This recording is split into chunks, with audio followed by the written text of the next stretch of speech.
Bonjour à toutes et à tous. À travers cette vidéo, nous allons corriger un exercice classique de première S qui porte sur les fonctions.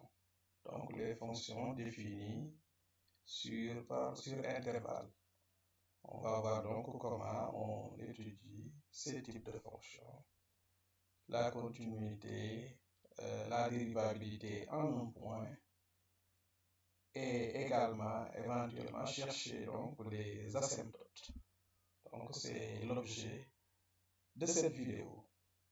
Ici donc on vous dit soit la fonction f définie sur R plus étoile par f de x est égal à moins x cube plus x carré plus x moins 1 sur 4 facteur de x carré moins x si x est strictement inférieur à 1 et c'est égal à racine carrée de x carré moins x plus 1 moins x si x est supérieur ou égal à 1. Mais f est définie sur R étoile. Donc ça veut dire que cette fonction f n'est pas définie en 0. Première question, montrer que si x strictement inférieur à 1, f de x est égal à moins x carré plus 1 sur 4x. Ensuite, en 2, montrer que f est continu en 1. Troisième question, montrer que la droite d'équation y égale à moins 1 quart de x est une asymptote oblique à CF en moins l'infini. Petit 4. Calculer la limite de f en plus l'infini, puis interpréter le résultat graphiquement. Petit 5. CF admet-elle une autre asymptote? Si oui, laquelle? Justifiez votre réponse. 6. Montrer que f est dérivable à droite de en 1 et que f' droite de 1 est égal à moins 0,5. 7. Montrer que f est dérivable en 1. Donc, si vous êtes élève de première, vous pouvez mettre la vidéo sur pause et essayer, puis comparer avec la solution proposée ici. Bien, donc voici notre fonction f. Voilà. Donc, on va se baser donc sur ça pour répondre au fur et à mesure à ces questions posées. La première question, c'était de montrer que pour x inférieur strictement à 1, f de x est égal à moins x carré plus 1 sur 4x. Vous voyez bien que si x est inférieur à 1, on utilise donc la première expression, c'est-à-dire moins x cube plus x carré plus x moins 1 sur 4 facteur de x carré moins x.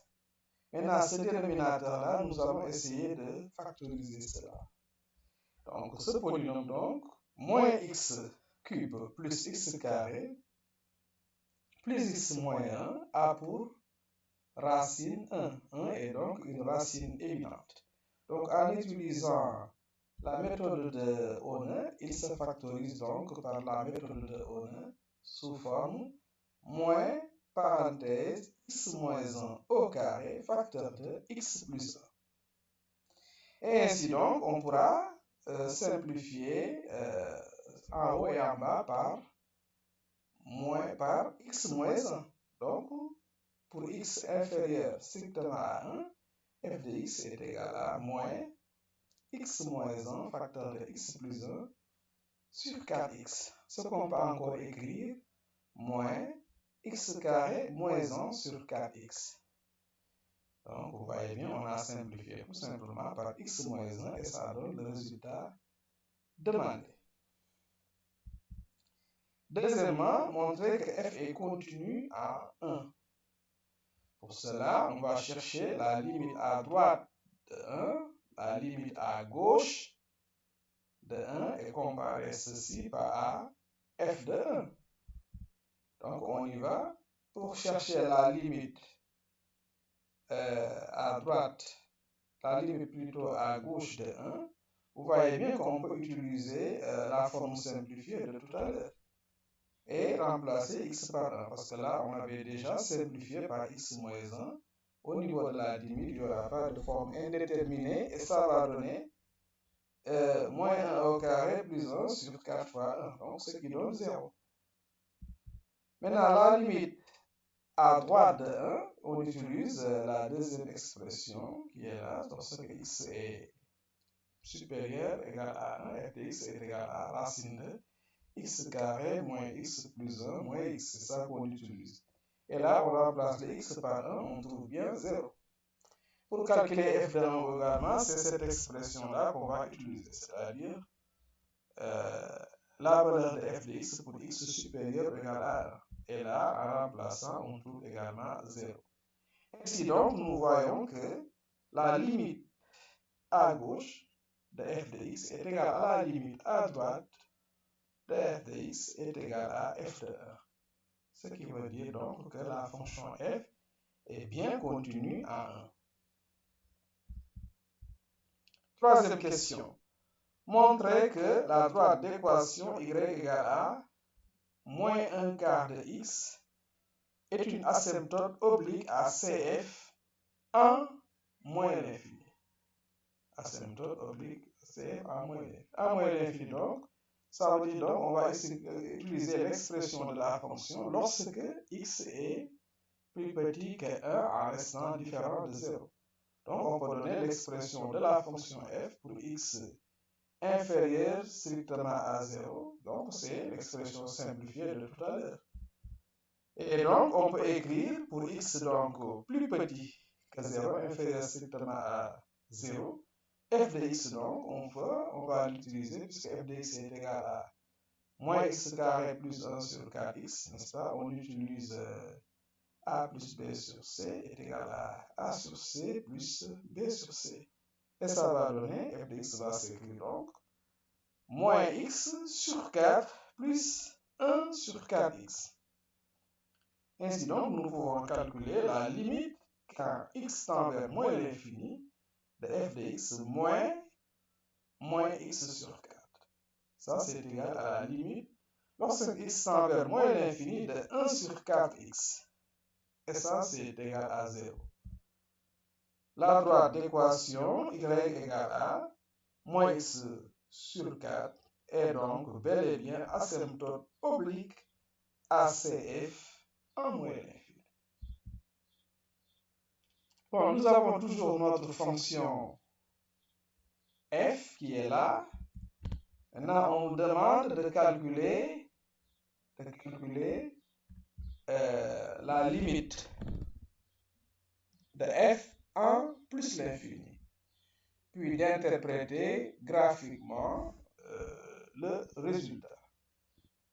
Alors, puisqu'on nous parle de limite de f en plus l'infini, on va utiliser l'expression de f pour les x supérieurs ou égal à 1. Donc là, la limite, donc, quand x tend vers plus l'infini de f de x est égal à la limite. Lorsque x tend vers plus l'infini, ici nous avons multiplié par l'expression conjuguée et divisé par l'expression conjuguée de racine de x carré moins x plus 1 moins x. Donc, ça va nous donner donc limite en plus l'infini de x carré moins x plus 1 moins x carré sur racine de x carré moins x plus 1 plus x. Ce qui donne donc limite quand x tend vers plus l'infini. Là, on a factorisé parce qu'il va rester en numérateur moins x plus 1. On met en facteur moins x, n'est-ce pas, pour trouver moins x facteur de 1 moins 1 sur x. Et en dénominateur, à l'intérieur du radical, on met en facteur x carré, mais valeur absolue de x carré, comment dirais-je? Racine de x carré, c'est valeur absolue de x. Mais puisque nous sommes en plus l'infini, quand ça sort, ça devient x. On met en facteur x. Et ça va donner x que multiplie racine de 1 moins 1 sur x plus 1 sur x carré plus 1. En simplifiant par x, nous voyons bien qu'ici, la limite va donner moins 1 demi, car le numérateur tend vers moins 1, le dénominateur tend vers 2. Ainsi donc, on vient de trouver que la limite, quand x tend vers plus l'infini de f de x, est égale à moins 1 demi. L'interprétation graphique Ça veut dire donc que la droite d'équation y est égale à moins 1 demi et asymptote horizontale à CF, 1 plus l'infini. Maintenant, question 5. CF admet-elle une autre asymptote, suivie laquelle, et puis de justifier votre réponse. Là, nous allons donc chercher le signe de x carré moins x, voilà, au voisinage de 0. Alors, pour ceci, vous voyez bien que x carré moins x s'annule en 0 et en 1. Et on applique la règle qu'on a vue en seconde. Signe de A, c'est un trinôme du second degré, donc qui s'annule en 0 et 1. Donc son signe, c'est du signe de A à l'extérieur des racines. Donc c'est positif à l'extérieur des racines. Et du signe de moins A, donc négatif entre les racines. Ceci va nous aider à calculer les limites. Maintenant, on va calculer, il en résulte donc que la limite de f de x quand x tend vers 0 moins de f de x est égal à, on trouve moins l'infini. Bon, là, on utilise effectivement l'expression de la fonction pour x strictement inférieur à 1. Et donc, vous voyez bien que le numérateur, en remplaçant x par 0, ça tend vers moins 1. Mais le dénominateur, puisque nous sommes à gauche de 0, avec le tableau qu'on vient de voir, n'est-ce pas? Donc, le dénominateur tend vers un 0 qui est positif. Donc, on dit 0 plus. Moins 1 sur 0 plus, ça donne bien moins l'infini. Et la limite, quand x tend vers 0 plus de f de x, est égale à plus l'infini. Parce que le numérateur tend toujours vers moins 1, mais le dénominateur tend vers 0 moins. Donc, la limite est égale à plus l'infini. Effectivement, donc, ça veut dire que par conséquent, la droite d'équation x égale à 0, qui est l'axe des ordonnées, est asymptote verticale à CF. On a toujours notre fonction. Maintenant, la question 6, montrer que f est dérivable à droite en 1 et que f' droite de 1 est égal à moins 0,5. À droite, donc, utiliser l'expression de la fonction pour x inférieur strictement à 1. Et donc, on calcule la limite quand x tend vers 1. Donc, nous sommes à droite, puisqu'il s'agit de à droite, donc il faut utiliser l'expression de la fonction pour x supérieur ou égal à 1. Donc, c'est la limite lorsque x tend vers 1 plus de f de x moins f de 1 sur x moins 1. Mais f de x, c'est racine de x carré moins x plus 1.